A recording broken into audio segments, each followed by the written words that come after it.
आप देख रहे हैं अमेज नाउ।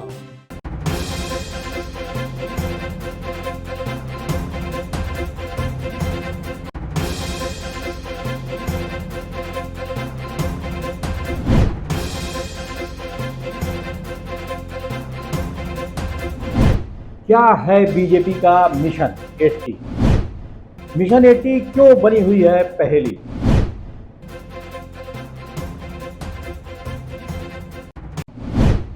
क्यों लटकी है तलवार यूपी के 2 दर्जन सीटों पर? अधिक उम्र अब बीजेपी सांसदों पर भारी पड़ने वाली है। मथुरा की सांसद, बॉलीवुड की मशहूर अदाकारा और कभी की ड्रीम गर्ल हेमा मालिनी, उम्र 76 वर्ष। प्रयागराज से रीता जोशी बहुगुणा, उम्र 75 वर्ष। बहराइच से अक्षयवर लाल गौड़, 77 वर्ष। बरेली से संतोष गंगवार, उम्र 76 वर्ष। कानपुर से सत्यदेव पचौरी, उम्र 77 वर्ष। गाजियाबाद से मेजर जनरल वीके सिंह, उम्र 73 वर्ष।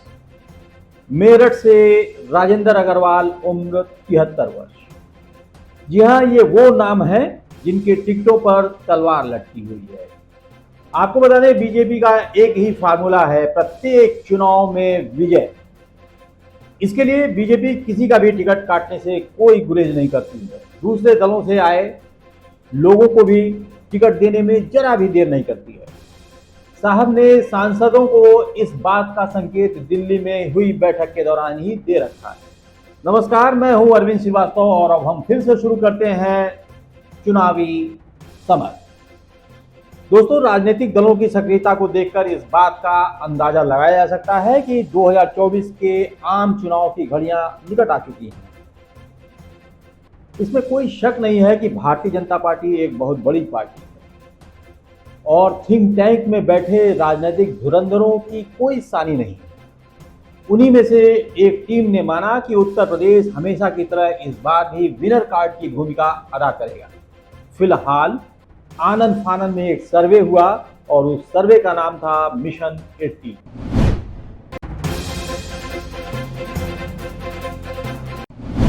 जी हाँ, 80 सांसदों वाला यह प्रदेश मोदी को तीसरी बार सत्ता की सर्वोच्च कुर्सी पर बैठा सकता है या फिर गिरा भी सकता है। मिशन 80 की जरूरत क्यों आन पड़ी, हम आपको यह बताएंगे। दरअसल इस बार भाजपा उत्तर प्रदेश में एक भी सीट खोने की स्थिति में नहीं है, मूड में भी नहीं है, या यूं कहें कि 70 से भी यदि कम सीटें आती हैं तो मामला नाजुक हो जाएगा। मिशन 80 का उद्देश्य यह था कि जहां जहां भी कमजोरी की संभावना है वहां सीटों को बदल दिया जाए। और आपको यकीन करना होगा कि उत्तर प्रदेश से पिछले चुनाव की तुलना में 22 से 25 टिकट या तो काटे जाएंगे या बदले जा सकते हैं। आपको यह भी बता दें कि पीएम नरेंद्र मोदी ने अपने साथी पार्टियों समेत 44 सांसदों के साथ बैठक कर मिशन 80 पर चर्चा करते हुए जब यह कहा कि कोई भी सांसद अपना टिकट सुरक्षित न समझे, तो तमाम सांसदों के चेहरे पर हवाइयां उड़ने लगी।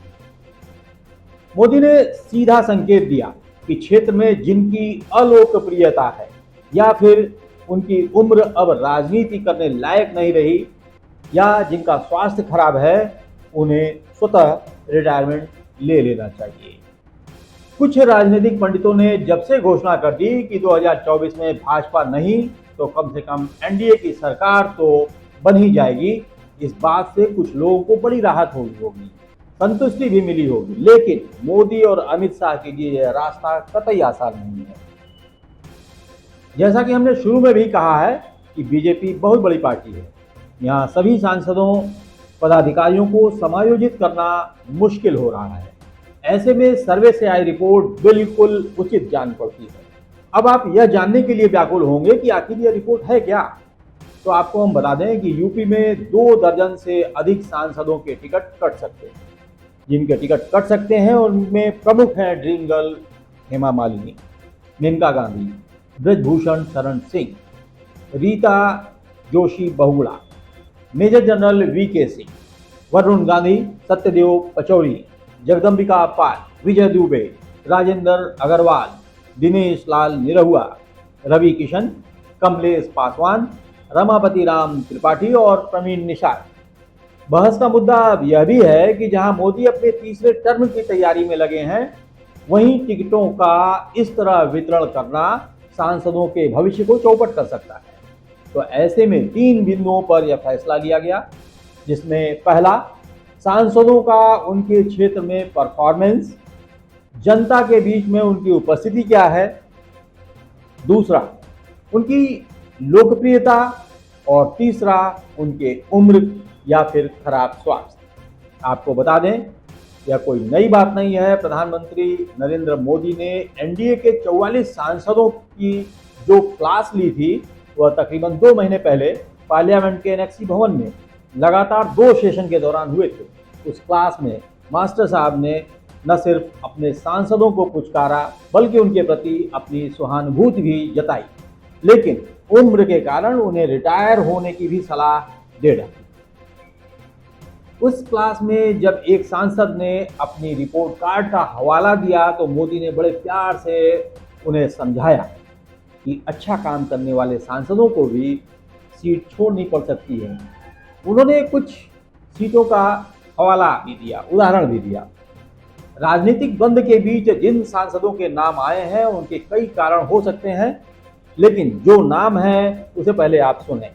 पीलीभीत से वरुण गांधी, सुल्तानपुर से मेनका गांधी, अकबरपुर से देवेंद्र सिंह भोला, बांदा से आर.के. पटेल, फूलपुर से केसरी देवी पटेल, बाराबंकी से उपेंद्र रावत, फर्रुखाबाद से मुकेश राजपूत, हाथरस से राजवीर दिलेर, मछली शहर से वी.पी. सरोज, भदोही से रमेश चंद्र बिंद, प्रतापगढ़ से संगमलाल गुप्ता, हरदोई से जयप्रकाश रावत, कैसरगंज से ब्रजभूषण शरण सिंह, पडरौना कुशीनगर से विजय दुबे, खलीलाबाद संत कबीर नगर से प्रवीण निषाद, गोरखपुर सदर और बांसगांव से क्रमशः रवि किशन और कमलेश पासवान।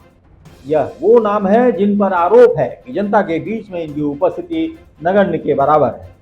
इसी क्रम में आजमगढ़ से दिनेश लाल निरहुआ का भी नाम चर्चा में है। भाजपा पूरी तरह से समन्वय और संतुलन बनाकर चलना चाहती है। इसी कारण 2014 और 19 की ही भांति इस बार भी 2024 में प्रदेश सरकार के कुछ मंत्रियों और विधायकों को भी पार्टी चुनाव मैदान में उतारने जा रही है। 2019 के लोकसभा चुनाव में बीजेपी ने 4 मंत्रियों और 8 विधायकों को चुनाव मैदान में उतारा था।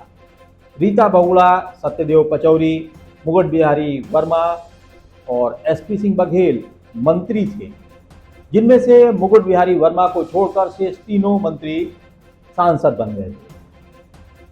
इसके अलावा 4 विधायकों को भी 2019 में मौका दिया गया था। आपको यह भी बता दें कि 2019 में बीजेपी ने 12 से ज़्यादा सांसदों के टिकट काटे थे। तो यदि इस बार 24, 25 या 2 दर्जन से भी अधिक टिकट कटते हैं, तो कोई अचरज की बात नहीं होगी।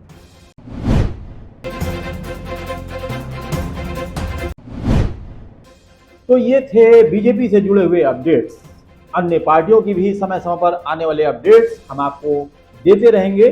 बने रहिए हमारे साथ, देखते रहिए अमेज नाउ।